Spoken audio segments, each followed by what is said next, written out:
Times of Ahmednagar, आपल्या हक्काचा आवाज।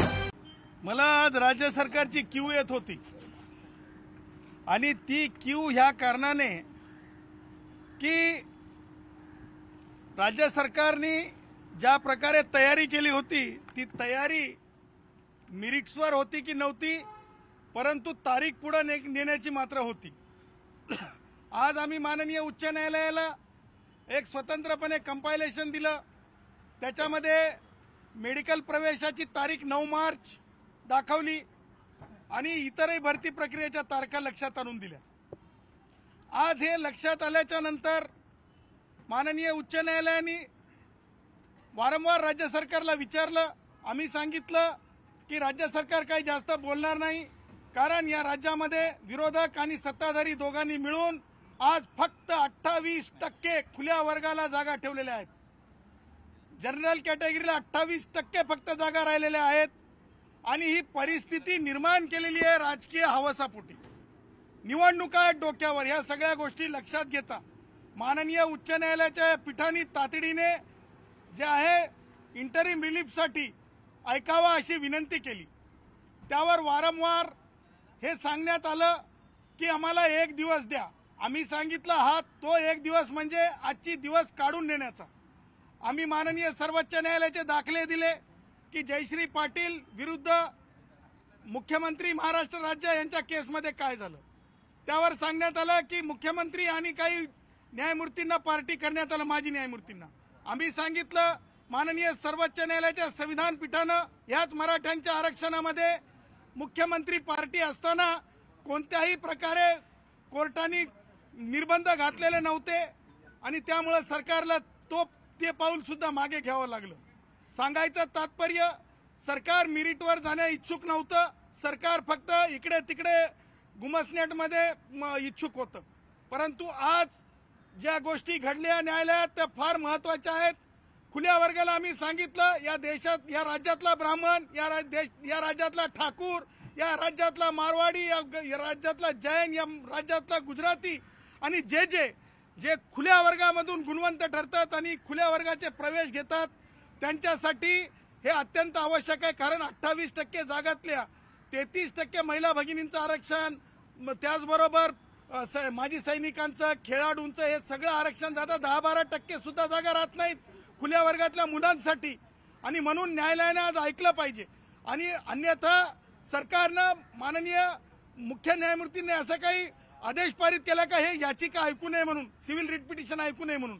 त्यावर माननीय न्यायालयाने आमचं मत लक्षात घेता, आमची अडचण लक्षात घेता, खुल्या वर्गातील विद्यार्थ्यांची अडचण लक्षात घेता, भरतीची अडचण लक्षात घेता आणि आम्ही सांगितलं की अशा प्रकारची जेव्हा भरती होते तेव्हा त्या भरती झालेल्यांना जर तो कायदा बोगस ठरला, तो कायदा असंविधानिक ठरला तर काढता येत नाही। हे जडांतकरणाने सर्वोच्च न्यायालयाने मराठ्याच्या आरक्षणात नमूद केलेलं आहे। ह्या सगळ्या गोष्टी लक्षात घेता अंतरिम आदेश काहीतरी पास व्हावा। त्यावर सरकारची फरफकट झाली आणि त्यानंतर सरकारने सांगितलं की आम्ही सोमवारी ही याचिका ठेवावी। आम्ही सांगितलं सोमवारी याचिका ठेवावी, परंतु आज ॲडव्होकेट जनरल साहेबांनी हे स्टेटमेंट करावं की ते म्हणजे ही प्रवेश भरतीमध्ये मराठ्यांना आरक्षण देणार नाहीत, नोकर भरतीत आरक्षण देणार नाहीत। त्यावर युक्तिवाद पुढे चालला आणि माननीय न्यायालयाने आज 2 मोठे दिलासे दिलेले आहेत खुल्या वर्गाला। आजचा दिवस हा महाशिवरात्रीचा हिंदू राष्ट्र भारतातील आमच्यासारख्या कष्टकऱ्यांसाठी मोठा दिवस आणि मोठा दिलासा म्हणावा लागेल। सरकारने ज्या ढोंगाने कायदा केला, विरोधकाला हाताशी धरून, मग उद्धव असतील, राष्ट्रवादी काँग्रेसच्या विरुद्ध पुढारी शरद पवार असतील, सगळ्या गटांनी एकत्रित येऊन असा कायदा केला, संविधानिक कायदा केला। त्या कायद्याला आज माननीय उच्च न्यायालयाने सांगितलं या कायद्याला सुद्धा आज आज जे आहे स्पष्टपणे सांगण्यात आलेलं आहे की सब्जेक्ट टू आउटकम सोमवारपर्यंत। आजचे अर्ज म्हणजे सोमवारपर्यंत सुद्धा या कायद्याचं आयुष्य जे आहे ऑक्सिजनवरला आहे आणि सोमवारीच्या नंतर मंगळवारी पुन्हा सुनावणी ठेवली आहे। त्याचबरोबर आम्ही सांगितलं यापूर्वी सुद्धा रिपोर्ट आम्हाला देण्यात आले होते, म्हणजे सुक्रे, माननीय माजी न्यायमूर्ती सुक्रे मागास आयोगाचे सारख्या पूर्वीच्या आयोगांचे, ते आता सुद्धा आम्ही अर्ज केलेत, आम्हाला ते रिपोर्ट द्यावा, कारण तो रिपोर्ट या प्रकरणामध्ये वाचणं आवश्यक आहे। त्यावर सुद्धा माननीय उच्च न्यायालयाने निरीक्षणं नोंदवलेली आहेत। म्हणजे आज 2 दिलासे मिळालेले आहेत आणि खरोखर आज आनंदी आहोत की येणाऱ्या मंगळवारी पुन्हा माननीय न्यायालयाने तातडीने सुनावणी ठेवली, हाय ऑन बोर्ड ठेवलेलं आहे हे प्रकरण आणि म्हणून खुल्या वर्गाच्या आशा आता पल्लवित झालेल्या आहेत की राजकीय हवासापोटी आणलेला कायदा टिकणार नाही अशी भावना आमच्या मनामध्ये निर्माण झाली. राज्य सरकारतर्फे महाधिवक्त्यांनी सांगितलं की या संदर्भात आणखीनही जनहित याचिका झाल्यात आणि मुख्य न्यायमूर्तींपुढे त्यावर सुनावणी सुरू आहे, तर इथे त्याची स्वतंत्र सुनावणीची गरज नाहीये. तर आता राज्य सरकारकडनं काय अपेक्षित आहे, ते ही याचिका सुद्धा मुख्य न्यायमूर्तींकडे घेऊन जाऊन तिथे वर्ग करण्याचा प्रयत्न करतील सोमवारी? नाही, सन्माननीय कोणतेही न्यायमूर्ती असोत, प्रश्न आहे 28%चा. राज्य सरकारला हा गुंता सोडवता येणार नाही.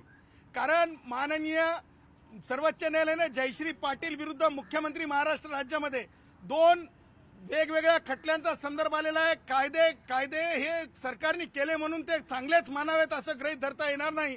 असं माननीय मुख्य न्यायमूर्ती चंद्रचूड साहेबांचा रेफरन्स आहे, माननीय न्यायमूर्ती खानविलकर साहेबांचा रेफरन्स आहे आणि त्याच्यामुळं हे जे लेजिस्लेशन आहे हे लेजिस्लेशन परसे कसं इलिगल आहे हे सरकारला हा आरक्षणच देता येत नाही कसं.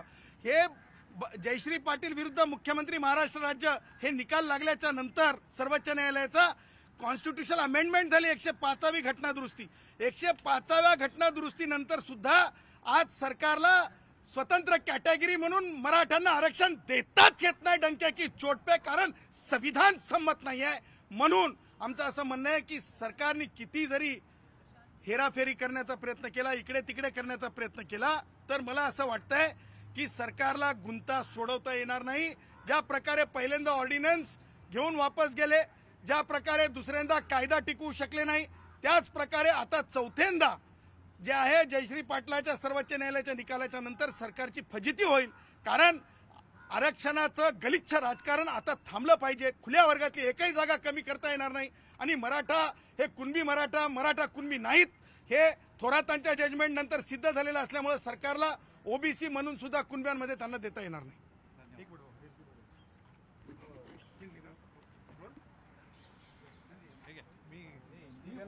आहे.